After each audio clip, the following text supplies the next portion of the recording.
2022년도 한국 복음화 협의회라는 곳이 있습니다. 학복협이라고 되어 있는데요. 이 학복협에서 2022년도 청년 트렌드 리포트라는 책을 출판을 했습니다.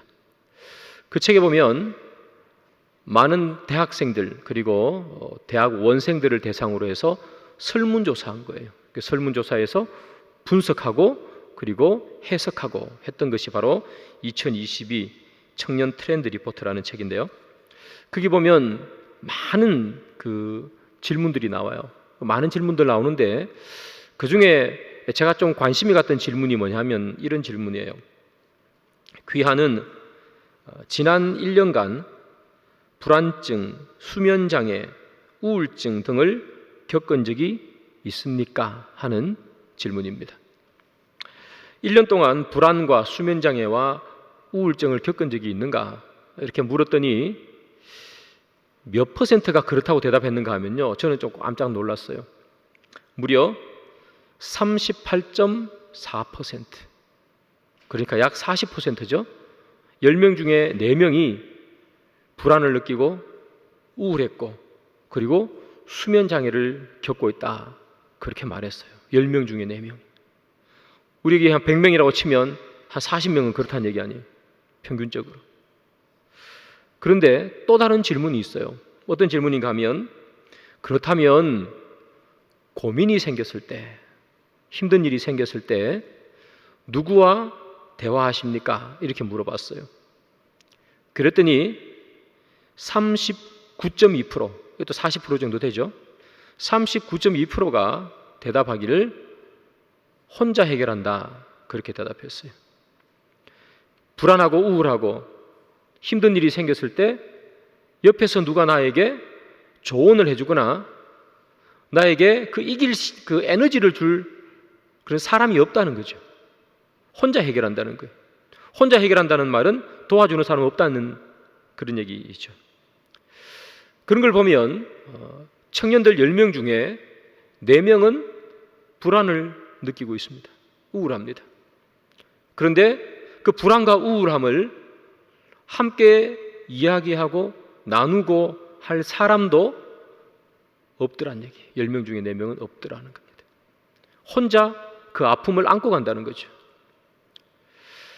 그렇다면 이 청년들 10명 중에 4명은 왜 불안하고 우울하고 수면장애를 겪고 무슨 일 때문에 그런가? 이렇게 보면 다 미래에 대한 불확실함 때문이에요. 취업, 그 다음 결혼, 이런 것에 대한 불확실성. 미래가 불확실하니까 지금 공부하고 있어도 불안하고 뭔가를 내가 하고 있어도 불안한 거예요. 나는 잘할 수 있을까? 나는 뭐가 될까? 저도 그랬던 것 같아요. 제가 여러분 나이 때 나는 10년 뒤에 뭘 하고 있을까? 되게 불안했어요.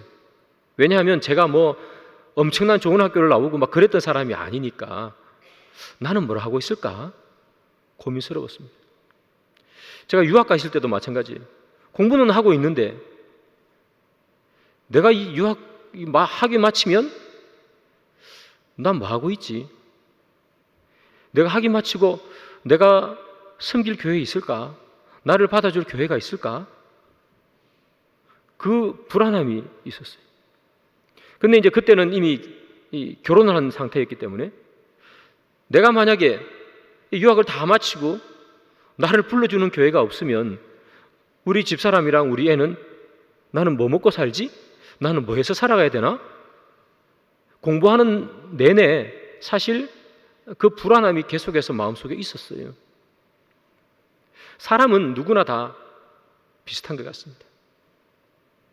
무엇인가 보이지 않는 사람은 보이지 않아서 불안하고요. 무엇인가 이렇게 잡고 있는 사람은 그걸 놓칠까 싶어 불안합니다. 사람은 누구나 다 불안하게 살아가는 것 같아요. 성경에 보면 이 불안하게 살아가는 것, 이것이 어떤 영향을 미치는가 하는 것을 잘 보여주는 예수님의 비유가 있는데 그게 바로 달란트 비유예요. 여러분 아시는 것처럼 5달란트 맡은 사람이 있고요, 2달란트 맡은 사람이 있고 1달란트 맡은 사람이 있습니다. 주인이 5달란트 맡은 사람, 2달란트 맡은 사람, 1달란트 맡은 사람들에게 각각 달란트를 맡겨주고 떠났습니다. 그러자 이 5달란트, 2달란트 맡은 사람은 주인이 떠나자마자 자기에게 맡겨진 그 달란트를 가지고 장사를 합니다. 그런데 1달란트 맡은 사람은 장사하지 않아요. 그리고 그 달란트를 땅에 묻어둡니다. 왜 땅에 묻어두는지를 성경은 이렇게 말해요. 마태복음 25장 25절인데요. 두려워하여 나가서 당신의 달란트를 땅에 감추어 두었나이다. 보소서 당신의 것을 가지셨나이다. 이렇게 표현해요. 1달란트 받은 사람이 다른 사람들처럼 밖에 나가서 장사하지 않았던 이유, 땅에 묻었던 이유는 뭐냐 하면 두려워하여요. 두려웠어요. 뭐가 두려웠을까요? 혹시나 이것을 가지고 장사해서 손해보면 어떡하나. 혹시 이거 가지고 투자를 했는데 손해보면 어떡하나 하는 거예요. 그러면 5달란트, 2달란트 맡은 사람은 손해볼지언정 장사를 한 거죠. 그들은 불안함을 가지고 있음에도 불구하고 그것을 극복하고 장사했어요.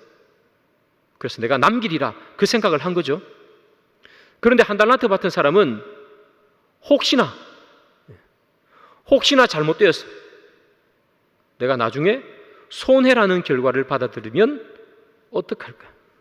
만약 그때 주인이 나타나서 너 왜 손해봤어라고 얘기하면 내가 어떡하냔 말이죠.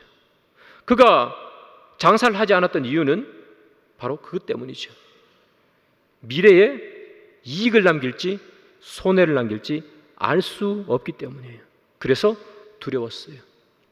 그래서 이 1달란트 맡은 사람도 당연히 미래가 확실하지 않으니까 두려웠다는 거예요. 그러면 여러분, 두려움을 가지고 불안함을 가지면 어떤 일이 발생하는가? 바로 이렇게 되는 거죠. 움츠려들고 땅에 묻어놓는 일이 생기는 거예요. 움츠려들고 주눅들고. 오늘 우리가 성경 본문에서 읽었던 이 다윗과 골리앗의 전투죠. 어릴 때부터 너무 많이 들어서 교회 안 다니는 사람들도 다 아는 이야기, 다윗과 골리앗 이야기입니다. 이스라엘 군대와 블레셋 군대가 대치하고 있어요. 막 서로를 이길 듯 막 으르렁거리는데 이 블레셋의 장군이에요. 골리앗이 등장합니다. 골리앗이 등장해서 소리 한번 지르니까 이 이스라엘 군대가 꼼짝을 못하는 거예요. 골리앗이 뭐라고 외치는가? 이렇게 외칩니다. 누가 나랑 한번 싸워볼 테냐? 너희들 중에 누군가 나를 꺾을 수 있는 사람이 있으면 나와보라는 거예요. 나를 전쟁에서 이기면 우리 블레셋 민족이 너희들의 종이 되겠다. 이길 수 있는 사람이 있으면 나와보라. 그렇게 소리쳤어요. 그러니까 이 소리에 이스라엘 백성들의 반응입니다. 11절이죠. 사울과 온 이스라엘이 블레셋 사람의 이 말을 듣고 크게 놀라 크게 두려워하니라. 크게 두려워했습니다. 다 벌벌 떨었다는 얘기예요. 불안하잖아요. 움츠려들고 주눅들었어요. 불안하니까. 그렇다면 여러분, 이스라엘 백성들이 이 골리앗을 보고 이렇게 불안해고 이렇게 두려웠고 움츠려드는 그 근본 원인은 어디 있겠습니까? 어디 있을까? 오늘 본문을 우리가 자세히 보시면 알지만 이스라엘 백성들이, 이 군인들이 블레셋을 두려워하죠? 그런데 여러분, 성경에 읽다가 이 골리앗이 전투하는 장면을 여러분 혹시 본 적 있습니까? 골리앗이 그 용맹함으로 사람을 물리치고 전투에서 승리한 장면을 여러분 본 적이 있습니까? 없어요. 물론 그가 블레셋의 장군이었다는 것만 봐도 그가 전투를 잘했을 겁니다. 그럼에도 불구하고 성경이 그 어디에도 골리앗이 전투하는 장면을 기록했거나 골리앗이 싸워서 이기는 장면을 기록한 부분이 없어요. 오늘 본문만 봐도 그렇습니다. 오늘 본문에 보면 골리앗이 나와서 소리치죠. 고함치죠. 그게 끝이란 말이에요. 골리앗이 엄청나게 덩치가 좋죠. 약 2m 90cm입니다. 거기다가 뭐 갑옷도 입고 엄청나게 큰 무기도 들고, 그러니까 다 두려워했을 뿐 실제 골리앗이 전투하는 장면을 본 적이 없더라는 거예요. 그러면 이 이스라엘 군인들이 두려움을 가진 이유는 뭡니까? 하나죠. 싸워보지 않고 겁부터 먹은 거예요. 두려우니까. 여러분, 이 두려움이 오는 땐 싸워볼 생각조차도 못하고 움츠러들게 만들고 주눅들게 만들잖아요. 한 달란트 받은 사람이 장사할 생각도 하면 못하잖아요. 그런 것처럼 저 사람이 너무 두렵고 저 사람의 덩치가 너무 크고 저 사람이 가지고 있는 그 하드웨어가 너무나 막강하니까 겁부터 먹었단 말이에요. 여러분, 우리는 혹시 이렇게 말할 수도 있어요. 이 골리앗을 보면서 아니, 이길 재간이 없는데 싸워서 뭘 하냐? 싸우는 척만 하자. 목숨은 살아 부지해야지. 왜 이 골리앗과 싸워서 힘을 빼냐? 적당히 살자. 너무나 강한 상대 앞에서 우리는 어찌 보면 두려움과 안일함과 타협함을 가지고 있을지도 몰라요. 싸워보지도 않고 실패를 예단하고 싸워보지도 않고 우리는 두려움에 빠진다는 거예요. 골리앗과 같은 세상이 우리 앞에 놓여 있습니다. 아마 여기 계신 많은 분들 가운데 미래가 불안하지 않는 사람은 많이 없을 겁니다. 또 하루하루 살아가는 여러분들의 삶 속에서 때로는 힘들고 어려운 일들이 많이 닥칠 겁니다. 두렵고 힘들고.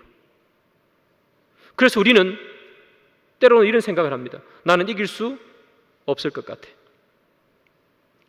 나는 아무리 봐도 내 스스로가 무엇인가 잘 알기는 힘들 것 같아.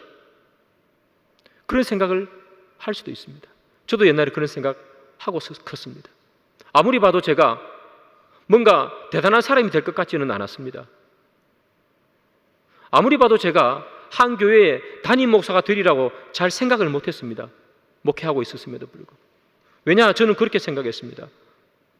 나는 가진 것이 없다. 내 주위에 아무리 둘러봐도, 사돈 8촌까지 둘러봐도 교회 다니는 사람도 별로 없더라. 나는 대단한 학벌을 가진 사람도 아니더라. 소위 말하는 빽이 있는 사람도 아니더라. 그래서 나는 내가 무엇인가 되리라, 뭔가 될 수 있다는 생각을 잘 못 해봤습니다. 늘 그렇게 생각했습니다. 사랑하는 여러분, 우리도 혹시 그런 생각을 하고 있는지 모르겠습니다. 세상이라는 이 구조와 체계 속에서 내가 뭘 할 수 있을까? 내가 할 수 있는 것이 별로 없을 것 같다고 생각하고 때로는 불안하고 그 불안이 우리를 포기하게 만들어 갈 수도 있습니다. 그런데 오늘 본문에 보면 뭐라고 얘기합니까? 포기하지 말라는 거예요.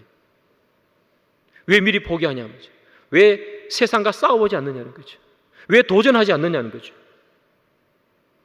이스라엘 백성들이 싸우면 이겼던 싸움이에요. 두려워서 싸우지 않았을 따름이죠.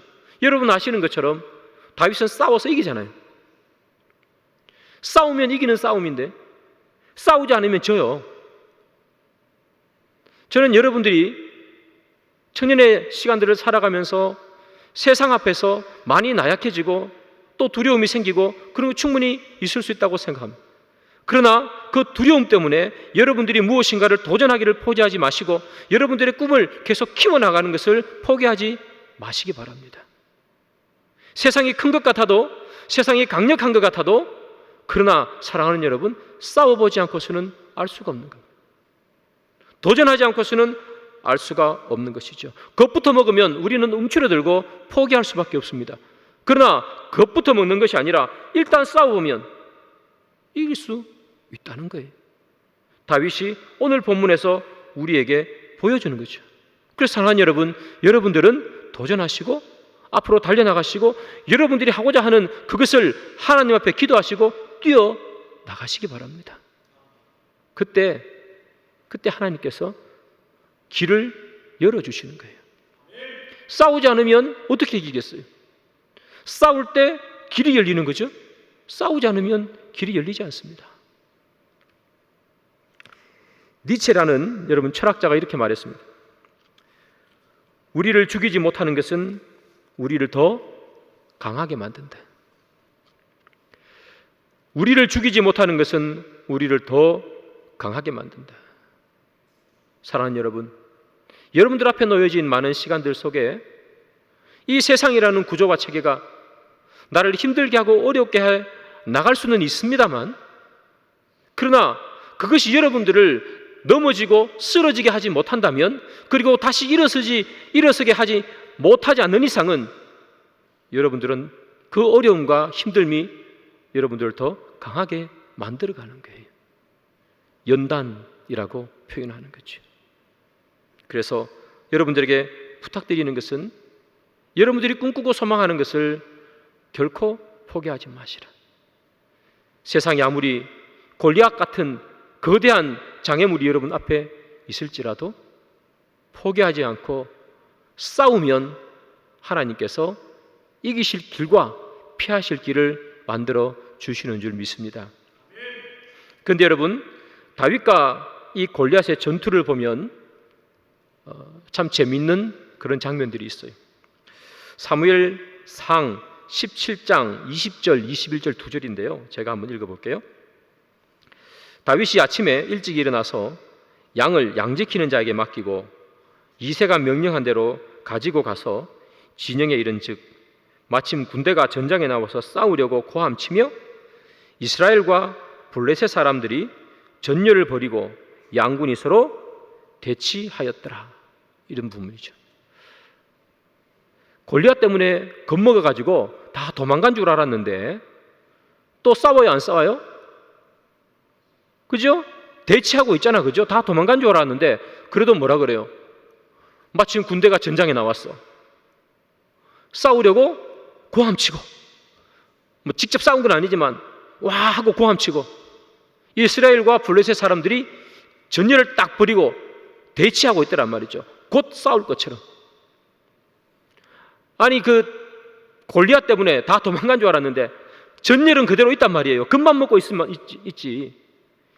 전열은 그대로 가지고 있고 막 자기들끼리 막 고함치고 있단 말이죠. 이기려고, 기세에 눌리지 않으려고.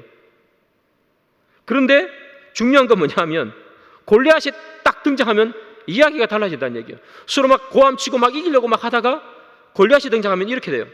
24절, 이스라엘 모든 사람이 그 사람을 보고 심히 두려워하여 그 앞에서 도망하여. 딱 진열을 잡고 있는데 진열이 다 깨져 버린 거예요. 다 도망가 버렸어. 골리앗이 사라지면 또 사람들이 우르르 나와가지고 고함 지르고 진열을 갖추고 막 으르렁거리다가 골리앗이 딱 등장하면 또 도망가 버리고. 이게 뭐예요? 반복, 무한 반복인. 여러분, 이 이스라엘 모습, 으르렁거리다가도 싸워 이길 거야 하면서 막 고함치다가도 골리앗이 딱 등장하면 다 도망가 버리는 이 무한 반복의 모습 속에서 우리의 모습이 보이는 거죠. 우리는 여러분, 이 세상이라는 이 골리앗 앞에서 늘 주눅들고 그 앞에서 늘 두려워하고 물러가 있다가 주일만 되면 교회 와가지고 마치 골리앗이라도 이길 것처럼 찬양하고 기도하고 하나님 앞에 소리치고, 그리고 수련회 가면 세상을 다 삼킬 것처럼 기도하고 찬양한, 그리고 세상에 딱 나가면 골리앗의 그 외침 한마디에 우리는 전부 다 주눅들어서 도망치더라는 얘기죠. 그리고 주일날 또 오면 여기서 서로 모여서 교제하고 찬양하면서 마치 골리앗도 다 이길 것처럼 그렇게 움직이다가 또 세상에 나가면 다 무너져 버리는 거예요. 여러분, 이런 것들을 우리는 계속해서 반복한다. 그러면 우리는 어떻게 이 반복되는 이 모습을 끊어낼 수 있을까? 우리는 어떻게 하면 골리앗만 나오면 무너졌다가 다시 주일이면 으르렁거리면서 에너지를 충전했다가 다시 세상에 나가면 무너지는 이 무한 반복되는 이 모습을 우리는 어떻게 하면 이겨낼 수 있을까? 극복할 수 있을까? 여러분, 우리는 이 세상이라는 골리앗 앞에 섰을 때 넘어지는 또 움츠려드는 이 두려움을 가지는 이 마음을 세상은 우리에게 세상적인 방법으로 해결하라고 유혹해요. 골리앗이 군대 앞에 딱 등장합니다. 그러니까 사람들이 다 겁을 먹었어요. 그러니까 왕이었던 이 사울이 사람들에게 당근을 제시합니다. 골리앗을 이길 수 있는 당근. 그게 뭔가 한번 볼까요? 25절이죠. 이스라엘 사람들이 이르되 너희가 이 올라온 사람을 보았느냐? 참으로 이스라엘을 모욕하러 왔도다. 그를 죽이는 사람은 왕이 많은 재물로 부하게 하고 그의 딸을 그에게 주고 그 아버지의 집을 이스라엘 중에서 세금을 면제하게 하시리니, 이렇게 표현했어요. 골리앗을 이기면 내가 돈을 줄게, 부유하게 해주는 거죠. 왕의 딸을 줄게. 왕의 딸이 중요한 것이 아니고 본인이 왕의 딸과 결혼하면 뭐가 되죠? 왕의 사위가 되는 거 아니에요, 그죠? 왕의 사위가 된다. 그 다음 세금을 면제해 줄게. 이게 골리앗을 이기는 당근으로 제시된 거예요. 부와 권력이죠. 얼마나 달콤하겠어요, 여러분? 전투 한 번만 제대로 해가지고 목숨 걸고 골리앗의 빈틈을 노려서 잘만 골리앗을 상대해서 이길 수만 있다면 부도 손에 쥐고 권력도 손에 쥐고 다 쥘 수 있어요. 부도 손에 쥐고 권력도 손에 쥐면 뭐가 밝아져요? 미래가 밝아지죠. 불안했던 자기 미래가 확실히 밝아집니다. 세상은 늘 우리에게 유혹하는 거예요. 무엇으로 세상을 이기라고 유혹하느냐? 바로 이것들이죠. 당근들. 세상의 유혹들. 세상에 있는 그 골리앗을 이길 수 있는 유혹을 뭐로 주는가? 돈을 많이 가지고 있으면, 권력을 가지고 있으면 세상의 유혹에서 이길 수 있을 것이다. 세상의 두려움을 떨쳐낼 수 있을 것이다. 돈을 가지고 권력을 가지고 있으면 내 앞에 밝은 미래가 다가올 것이다. 그렇게 말해요. 그런데 여러분, 재물과 권력을 가지고 있으면 미래가 밝아집니까? 다윗이 골리앗을 무찌르잖아요. 당연히 다윗이 제본을 받았겠죠. 왕의 딸인 미갈과 결혼을 했죠. 재산도 있고 권력도 잡았어요. 그러면 다윗의 미래가 밝아졌어요? 전혀 아니죠. 사울이 다윗을 죽이잖아요. 죽이려고 하잖아요. 10몇 년을 광야에서 도망다니잖아요. 여러분, 세상이 우리에게 제시하는 세상의 골리앗을 이길 수 있는 방법, 미래를 밝게 하는 방법, 미래를 두렵게 하지 않는 방법, 그것으로 제시하는 이 당근, 부와 권력, 이것으로는 미래가 절대로 밝아지지 않습니다. 그 순간 즐길 수는 있겠습니다. 그러나 미래가 밝아지지 않는다는 것을 사울이 다윗을 대하는 것을 통해서 우리는 여실히 보게 됩니다. 사랑하는 여러분, 여러분들이 밝은 미래, 여러분들이 튼튼한 미래가 보장되기 위해서 뭘 해야 되는가? 돈을 많이 쌓자? 권력을 가지자? 미래에 대한 불안감을 잠재우기 위해서 그런 것들을 사용하지 마십시오. 그게 필요 없다는 얘기가 아닙니다. 그게 미래를 밝게 해주지 못한다는 겁니다. 절대로 미래를 밝게 해주지 못합니다. 다윗이 증명했습니다. 그렇다면 이 불안한 미래를 어떻게 밝게 만들어 갈 것인가? 그것은 좀 전에 말씀드렸던 달란트 비유의 해답이 있습니다. 한 달란트 맡은 사람은 장사하지 않고 땅에 묻어뒀죠. 주인이 다시 돌아왔어요. 주인이 돌아와가지고 책망합니다. 어떻게 책망하느냐? 뭘 책망하느냐? 마태복음 25장 26절이죠. 그 주인이 대답하여 이르되 악하고 게으른 종아, 나는 심지 않은 데서 거두고 해치지 않은 데서 모으는 줄을 내가 알았느냐? 이렇게 했습니다.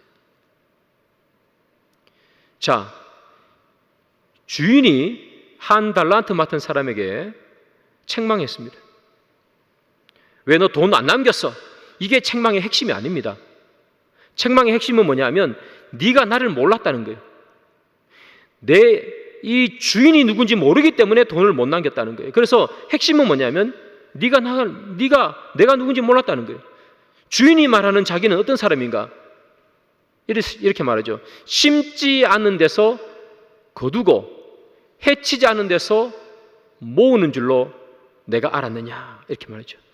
나는 심지 않은 데서는 거두지 않는다. 나는 뿌리지 않는 곳에서는 수확하지 않는다. 그런 말이에요. 다시 말하면 나는 투자하지 않는 곳에서는 이익을 기대하지 않는 사람이다. 그런 얘기하는 거예요.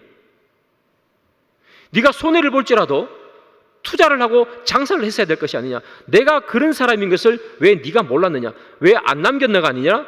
내가 그런 사람이라는 것을 왜 네가 몰랐느냐는 거예요. 네가 몰랐기 때문에 나를 오해하고 혹시나 손해볼까 봐 묻어두지 않느냐. 나는 그런 사람 아니다는 거예요. 나는 이익을 얻기 위해서 투자하는 사람이고 이익을 얻기 위해서 장사하는 사람이다.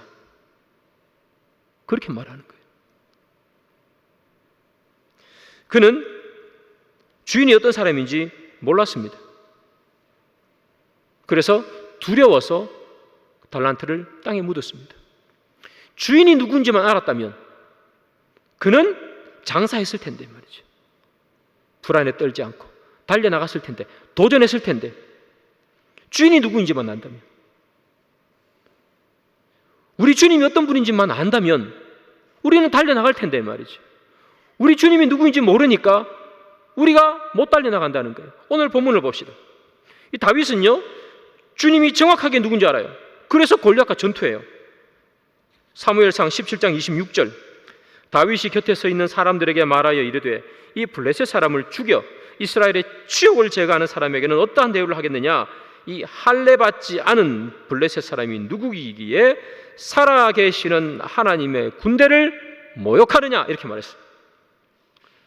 다윗이 정확하게 인식한 하나님은 어떤 하나님이다? 살아계신 하나님, 모욕받기를 원치 않으시는 하나님이죠.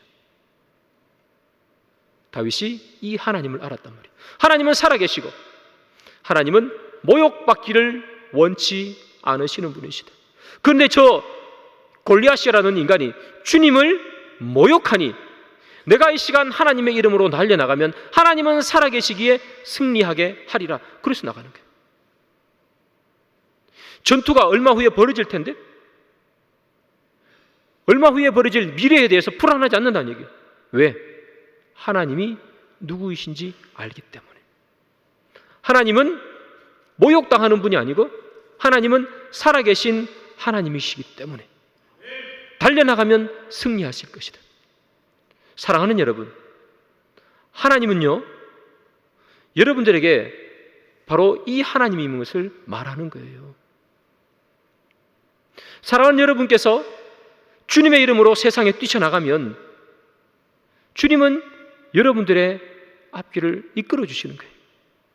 내 앞길이 보이지 않는 것 같고 손에 잡히지 않는 것 같고, 그래서 때로는 두렵고 무엇을 할까 답답하는 마음이 있을지라도 주님을 손에 잡고 살아계신 하나님, 역사하시는 하나님, 우리와 함께 하시는 하나님, 나의 아버지 되시는 하나님을 손을 잡고 달려나가면 하나님께서는 우리의 길을 열어주신다는 거예요. 우리가 그 하나님을 누구이신지 모르기 때문에, 하나님이 누군지 모르기 때문에 우리는 늘 불안하고 우리는 늘 초조해하더라는 얘기죠. 그러나 그의 자녀들에게 좋은 것을 주시기를 기뻐하시는 하나님, 그의 이름을 부르면 응답하시는 하나님, 주님과 함께하면 좋은 것으로 우리를 이끌어주시는 그 하나님을 여러분들이 아신다면, 여러분들이 가지고 있는 꿈과 여러분들이 가지고 있는 소망과 여러분들이 가지고 있는 모든 것들을 가지고 당당하게 주님의 이름으로 달려나가시길 바랍니다. 그렇다면 세상은 길을 비킬 수밖에 없습니다. 사랑하는 여러분, 막연한 미래에 대해서 두려워하거나 무서워하지 마시기 바랍니다. 지금 막막하고 지금 막힌 것 같아도 그렇게 두려워하지 마세요.